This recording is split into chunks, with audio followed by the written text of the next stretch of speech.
Today we're going to take a look at what happens when someone goes to 4-point up out of the turtle position. So normally when we're attacking the turtle position here, we're focused on back, head, and arm control. Back, head, and arm control is usually possible when there's a little bit of room for us to dig our arm underneath our partner's arm, put it on one side, and over our partner's shoulder. And then out of this position, with the head and the arm control, we're looking to roll our partner through. Either over our near side shoulder like this, and then out of this position placing hooks inside, or we can bring our partner down in any other number of ways here if we don't have that grip. If our partner's hands are inside and defending and we can't get this back, head, and arm, we can also look to pull and break our partner down to a hip and then go on to attack. But when our partner goes up to a 4-point and they put their hands on the floor and take their knees off the mat, which is becoming increasingly common with people who want to wrestle or stand back up, our challenge becomes a little bit more pronounced. We can't keep somebody down with a back, head, and arm. One of the reasons is because although we have our body connected here at our chest to our partner's back, when they come up into this position and their head comes down, we don't have enough of a purchase on our partner to prevent ourselves from sliding off here. If you try to stay in this position, you'll often find that you end up with your two hands on the floor because when your partner goes hips up, head down, they create that angle, and it's almost like a slope. You slide right down it, and you have to put your hands on the floor or readjust. So one thing that we do right away is we lock our hands behind our partner's armpits. That's going to prevent us from sliding all the way down.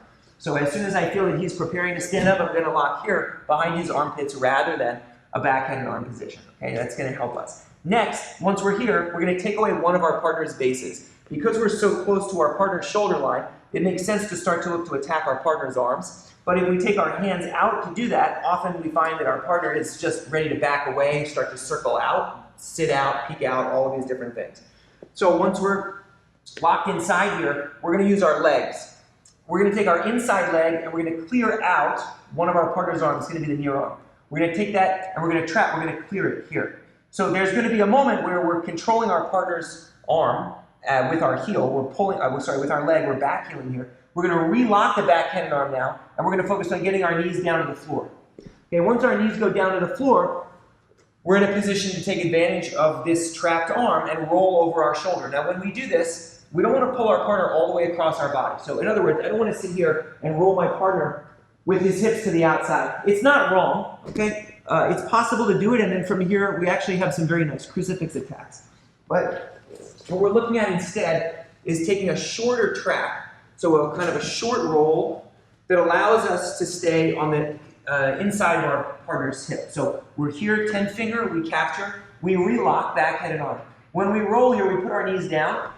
I want to take a short turn to place this left knee, this outside knee, inside this space. At the same time, the rear leg is going to open up slightly here. So as we roll, our partner lands in front of our hips rather than over the top. The nice thing about this is this inside arm is still trapped, which you'll see when we do the reverse angle. We take our inside leg out to place a hook in, and now from here, our outside leg goes in as a hook, and we're on our partner's back with an arm trapped, ready to attack. Here, you can see that when he goes hips up, head down, it's very easy for us to slide off the front. So, as our partner comes up, we lock our hands. Now, rotate slightly here. Now from here, we could break our partner down using a spiral ride or variations of walking around, involving walking around our partner's head. But we're going to simply take our inside leg and reach and trap and pull our partner's arm back.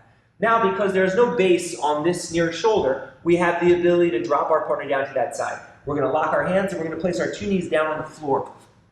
Next, we're going to switch our hips. When we switch our hips, we want to turn them to face our partner's legs. Right now, my knees are facing his, across his body. They're facing his right hand. I want to turn them so they face his hips.